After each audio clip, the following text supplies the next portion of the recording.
Hi guys, જય માતાજી, જય શ્રી કૃષ્ણ. અમારા નવા બ્લોગમાં તમારું સ્વાગત છે. યુવરાજ, જય માતાજી. જય માતાજી.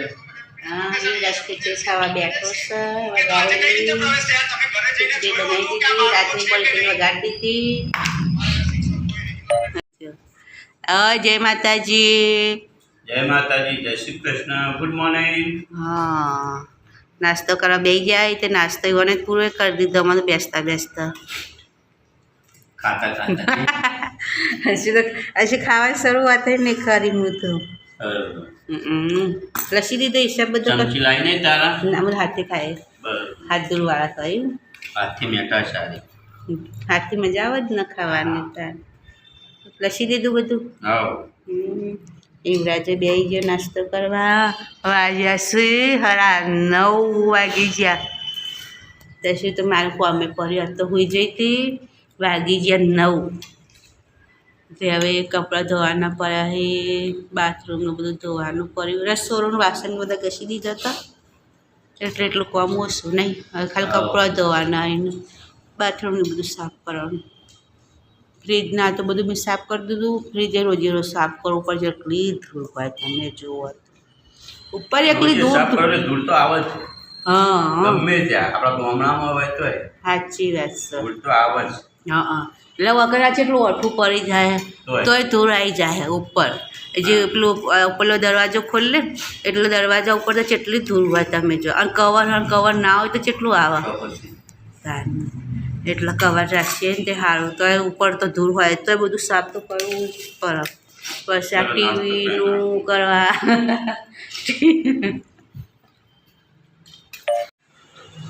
કપડાં મશીનમાં નાખી દીધા. અત્યારે મોડું થઈ ગયું તો કપડાં મશીનમાં નાખી દીધા. તો લોક બંધ મૂકી દીધો. બાકી સબ ઊંધવાનું તુરિયાનું શાક બનાવ્યું અને એક બાજુ પાણી ભરવાનું થઈ છે. બધું આમ કરી દઉં. માટલી ખાંડી દીધી તે ભરી દઉં. પેલા કપડાં મૂકી દઉં. પાટોળીનો ઓર્ડર હતી, પાટોળી બનાવવાની છે. તે હવે એમને ફોન કરું. અને યુવરાજીઓ સબ બહાર. હવે યુવરાજ બપોરે આવશે. કેટલા વાગે આવે હું ખબર થઈ નહીં આવે. તે બધું ગામડેથી આવ્યું છે તે લેવા ગયો. આમાં તો વધે હવે તો ગરમી એટલી પડે છે ને તે બહુ ગરમી છે. કોતો ચાલતું લેવું હોય. બહાર તો થોડું પવન છે. ઝાડ આવ્યું છે થોડા. પણ ગરમી તો ગરમી બહુ જ લાગે છે. એટલી બધી ગરમી છે ને તે ના પૂછો વાત. હાય ગાઈસ, 7:30 વાગી ગયા છે અમારા ઘરમાં. આજે તો પજ્ય દેવમાંથી પજ આવી છે. પજ્ય બનાવવાનું છે. બરાબર ગાઈસ, દેશી પજ્ય અને ચા. યુવરાજ ટીવી જોવો છે. પજ્ય બનાવીએ છીએ. પજ્ય બનાવીએ. ચલો ગાઈસ, હું પાણી પી લઉં. પાણી પી જાઉં દુકાને.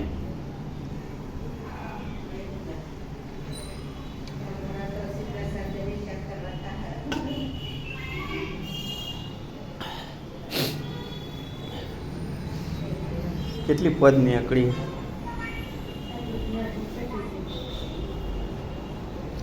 પજ્ય બની જાય ને તો ચાલે.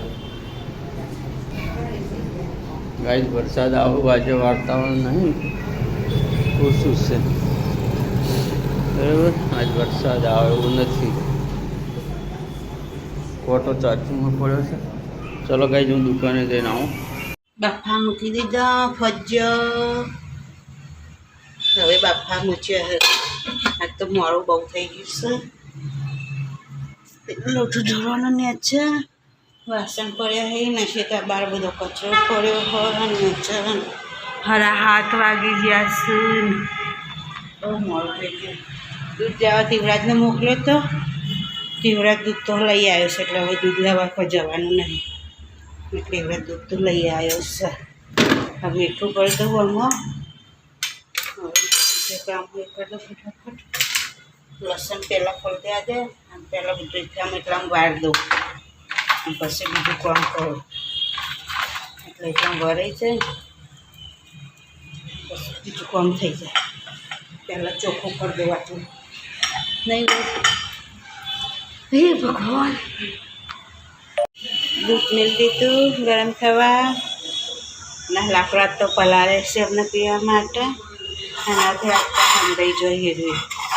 તે હવે હું કોણ આ તો પલાળી મૂકી દીધા. વાસણ ઘસી દીધા. દૂધ ગરમ થાય છે. બંધ કરી તો કદાચ ઉભરાઈ જાય તો દેવરાજને દીવા કરી દીધા. મા ચામુંડા માના સારું કરજો. મા ચામુંડામાં દેવરાજ જોવે છે, વિડીયો જોવે છે વાઘુભાને. મારા શીખા તો મોડું થઈ જાય. કોઈક દાડો તો મોડું થઈ જાય, ઉઠવા મોડું થઈ જાય, મોડું થઈ જાય. હોઈ જઈ તો 100 વાગી ગયા. 100 વાગી જાય. ફટાફટ ચા મેલ્યું, પીતો, વાહન ઘસ્યો. વાહન તો હવે ઘસ્યો, ઘરમાં ઝાડુ માર્યું, લુકડા બધા વાર્યા.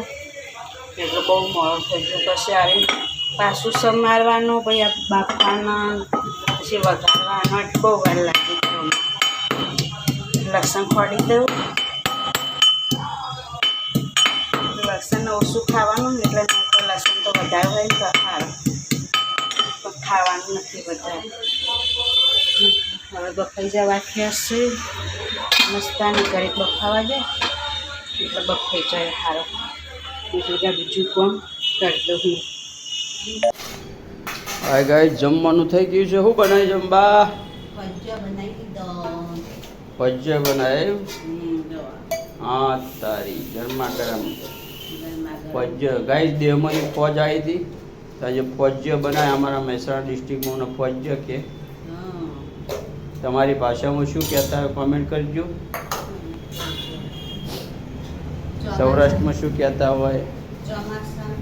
ચોમાસામાં ભજીયા બહુ શરીર માટે સારા, લસણથી ભરપૂર. હા, ભજીયા અને ચા, દૂધ. બરાબર. કાલનો શ્રીખંડ પડ્યો ખો. બરાબર.